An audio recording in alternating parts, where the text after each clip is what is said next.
As you can see, sadly, I don't come with prepared speeches. I'm not Sonia Gandhi. So, but no, it's a great question. I think we should actually work on it. Here's what initial thoughts. I'm just thinking on my feet as I speak. Let's imagine you create something called the National Heritage Fund. Right. That National Heritage Fund, obviously given its name, is national in nature. It's pan-India.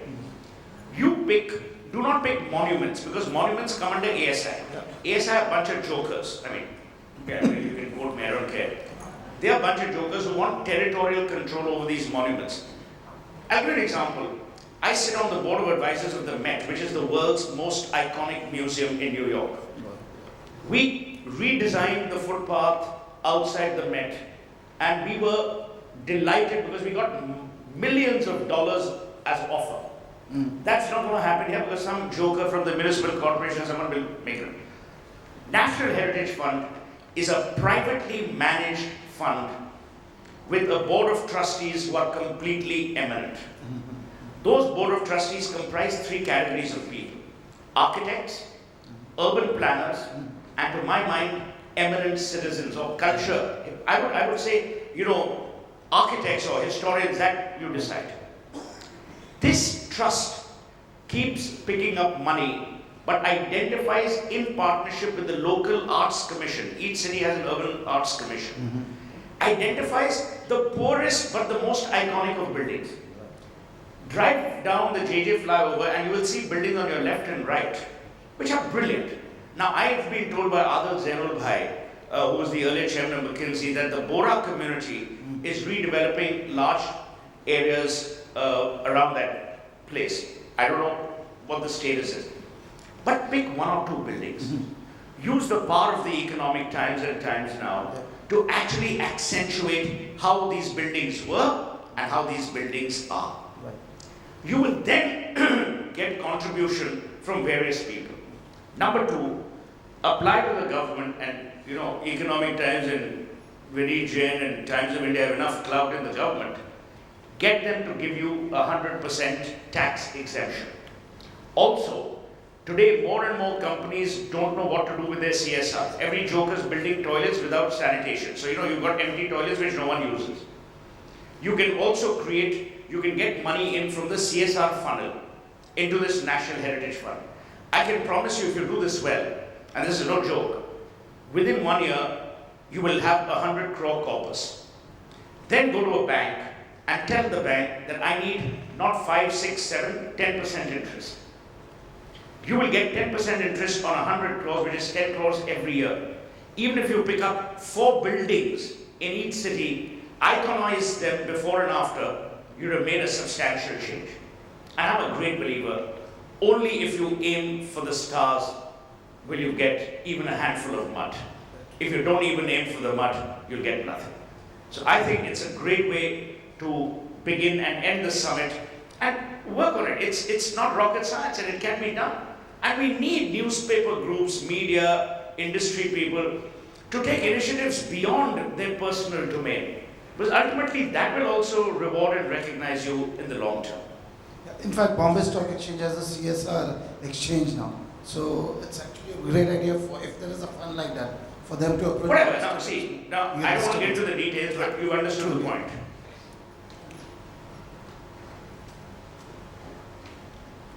Okay, good. Thank you. All right, thank you very much. I'm going to request Mr. Suhel Seth to please remain on the stage for just another couple of minutes, sir. And I'd like to invite Mr. Rishi Kapoor to please come forward and present a token of gratitude to Mr. Suhel Seth for his fabulous presence. Can we have a huge round of applause one more time, ladies and gentlemen?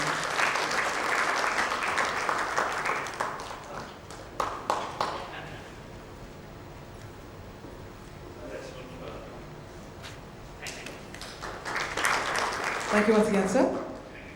Well, marching ahead, ladies and gentlemen, on that note, it's now time for me to also invite on stage Mr. Sarang Panchal, who's the CEO with MRSS India. He comes with more than 2 decades of experience, and ladies and gentlemen, MRSS India is the largest independent market research agency in India. So this morning, I'm going to invite him to share his perspectives with the August gathering. Can we have a warm round of applause? Please help me welcome for the special address, the CEO of MRSS, Mr. Sarang Panchal. Morning.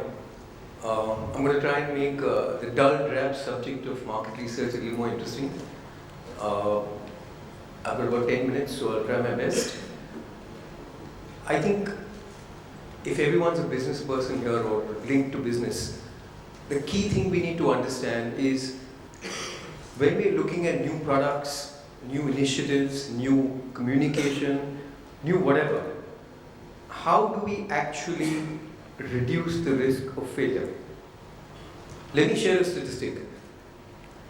Whenever you launch a new product, and it's regardless of which category you're in, 4 out of 5 new products will fail. And this is a statistic prevalent in the West as well as in India.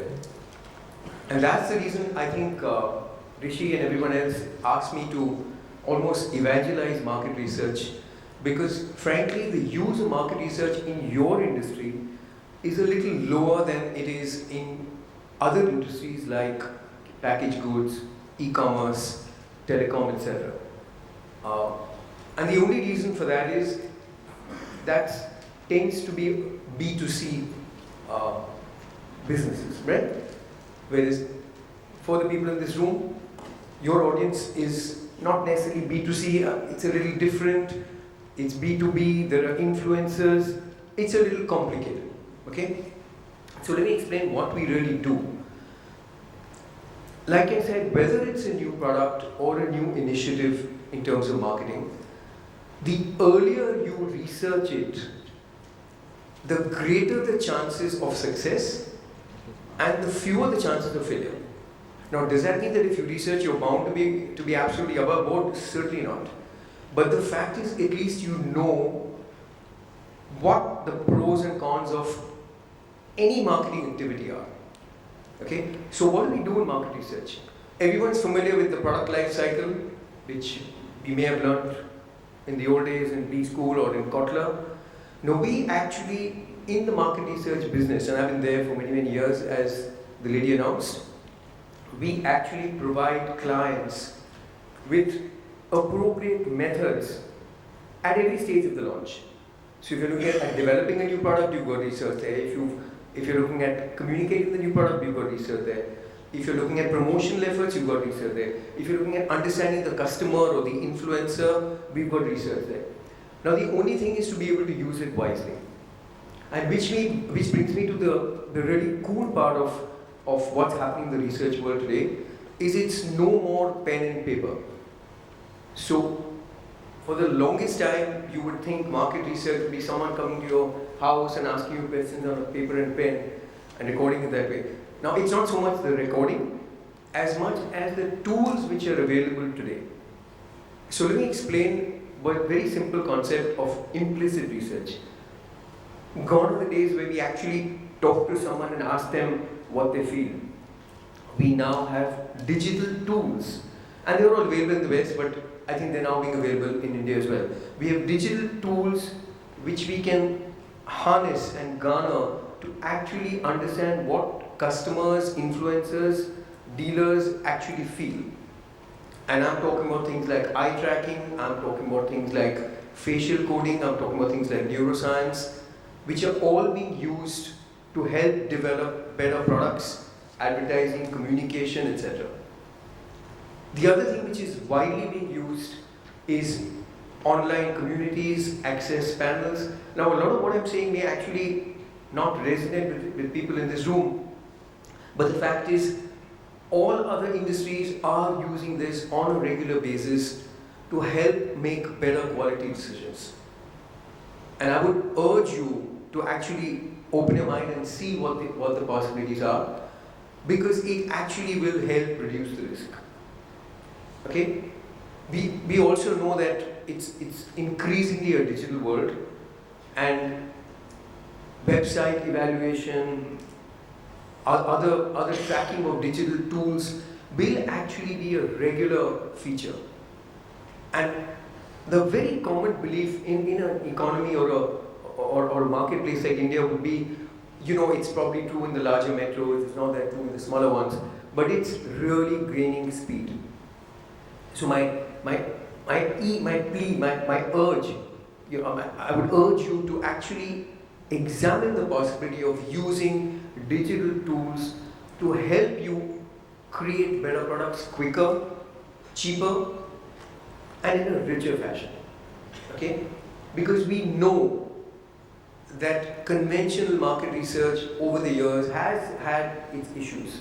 Do we actually know that the actual survey was done, or was it filled on a retreat? But now we have mobiles which can actually record the conversation, we can geotag it, we can take photographs. We actually know what is happening. So there is so much happening in the market research world today that we are increasingly doing more and more work in your sector with other B2B sectors, and of course continue to do a lot of work with the conventional spenders. And that's one of the main reasons we partnered with Economic Times and Times, because we do a lot of work with them across verticals. Whether it's schools, whether it's corporates, whether it's construction brands, architecture, etc., etc. So I'm going to end, I'll be happy to take any questions, but this is primarily what I want to share. Any questions, doubts, queries on market research?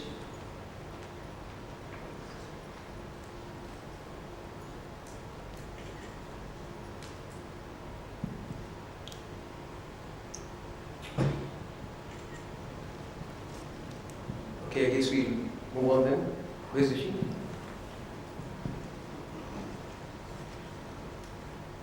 Ladies and gentlemen, any questions from the audience?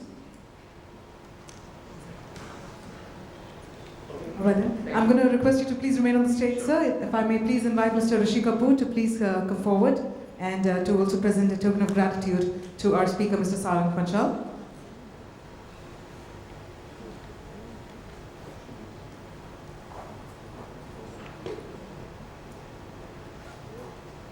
Can we have a warm round of applause for Mr. Sarang Panchal as well?